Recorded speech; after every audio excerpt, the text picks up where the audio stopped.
I'm about to show you exactly how to lose 11.5 pounds in just 10 days. And today what I'm going to do is actually walk you through the step-by-step process of exactly how I did this. Also, at any time, please feel free to go ahead, click right down below, or head over to midsectionmelt.com to claim your complimentary midsection treatment and your clinical consultation with us, where if we don't deliver you measurable results on the spot, we actually pay you $50 for your time. Hey, it's Trevor Buccieri, America's favorite weight loss and targeted fat loss expert. And with my personalized data-driven program, I've helped over 25,000 patients lose well over 500,000 pounds and reshape their midsection, their thighs, and their upper arms. And now I'm here to share the same transformation secrets with you. And in this podcast, what I'm going to do is actually walk you through step by step exactly the steps that I took to lose 11.5 pounds in just 10 days. So let's get started here. So over 10 days, yes, that is a fact. I lost 11.5 pounds. Now, was some of it water? Of course it was. Is this typical? No, these results are not typical. But that said, when you have the right strategies and also take the right action, these results happen and can be typical, and they can be predictable. I knew this was going to happen. I didn't really know the number, but I knew the number was going to be significant because the actions and the strategies I knew going into it were proven. So therefore I put them into action and boom, the result came. What I did was a combination of really just good old taste-centered clean eating and movement, really the basic. The key is, how do we make the basics not boring? How do we make them really interesting? How do we actually make them exciting? How do we actually make it so that we look forward to doing them? Because otherwise it's just kind of like a chore, like, oh, I'm dieting, or oh my gosh, I'm doing this movement or exercise routine that I just can't stand. Well, how are we supposed to actually retain that over the long haul for a long period of time to actually make it a lifestyle so we can get the results and keep the results? We can't. So let's talk about the nutrition portion of things here in terms of what did I do for that. So as we get into this here, I want to preface that yes, I could have gone gourmet with the nutrition and really taken all the foods that I ate and dolled them up significantly with our recipe resources and still have received the exact same results. But for me, I was really just looking for something very basic that tastes great, that I actually repeat with very, very little time. In other words, I'm a little bit lazy, but at the same time, I want to make it taste great as well. You know what I mean? So that was really my approach with this. So overall, I intermittent fasted from between 7 p.m.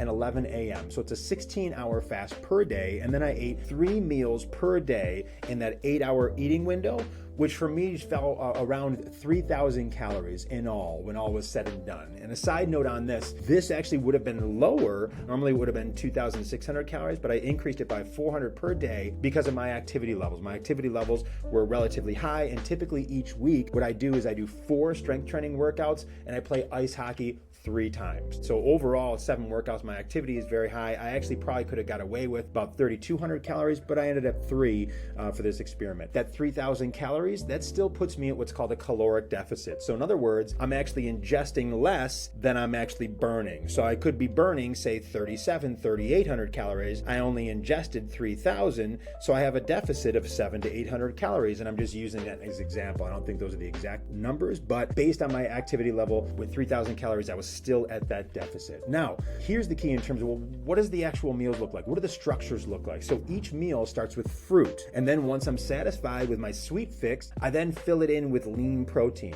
And that's it. It's that simple. It's like eat fruit until you're satisfied and then fill in the rest of it with lean protein. For my fruit, let's talk about this. You can have whatever you would like here. You can have oranges, you can have apples, you can have pears, you can have mangoes, you can have melons, you can have whatever it may be, whatever you'd like to do. I love bananas. So what I did was I did 2 bananas, 2 medjool dates, 1 cup of blueberries, 1/3 of a lemon, including the rind, believe it or not, and I blended them together and I made a smoothie. That was really my go-to because every single time I have it, I love it. I look forward to it every single time. Now, really quickly on the lemon here, great for antioxidants, of course, vitamin C here, but I love the actual tartness that actually brings into play for me. So for me, this is a rinse and repeat, something that I love, something that I actually look forward to, and something that's extremely easy, and it allowed me to actually get my fruit in. After I actually drink that smoothie, I'm good. I'm like, hey, a little bit of protein, and I'm great. So then for my lean protein, I really rotated between 3 different things. I rotated between eggs, chicken, lean chicken breast, ground beef. So for my lean protein, I rotated between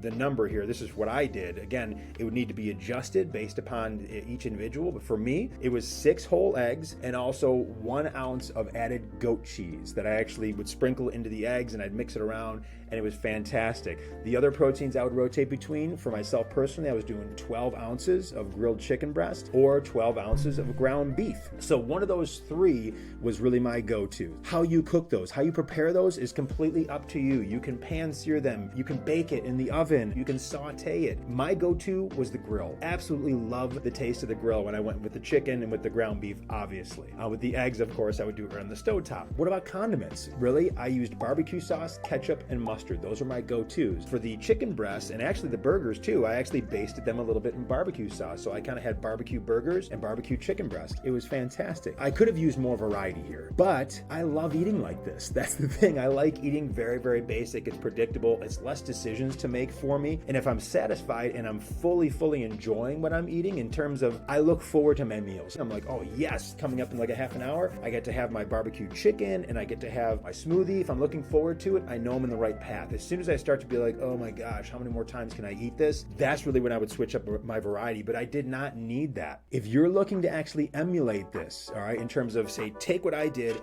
and apply it to you, here's what you want to do. Number one, you want to utilize the weight loss caloric metric of your body weight times 10 to 12 to get your caloric needs. In other words, if you weigh 200 pounds, you would want to either multiply that by 10 or 12. That equals between 2,000 and 2,400 calories. Those are your caloric ranges, and that's going to give you your daily caloric need. Also with a caloric deficit, in terms of you're going to be consuming less than you burn, therefore you're actually burning excess fat. Now, what does the 10 to 12 mean?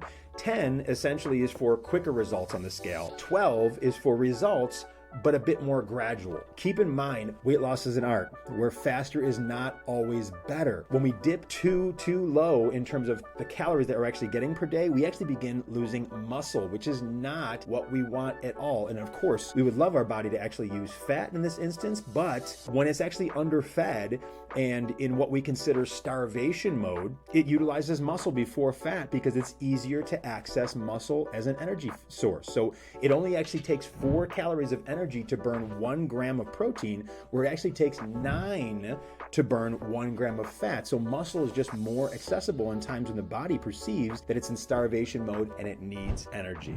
There it is. That's the exact strategy that I used to lose 11.5 pounds in just 10 days. So thank you so much for joining me, and go ahead and click right down below or head over to midsectionmelt.com to claim your complimentary midsection treatment and your clinical consultation with us, where if we don't deliver you measurable results on the spot, we'll actually pay you $50 for your time. And also, I'd so appreciate if you please follow or subscribe. Again, I'm Trevor Buccieri. Thank you so much for investing your time with me today, and give your best to the rest of your day. Take care.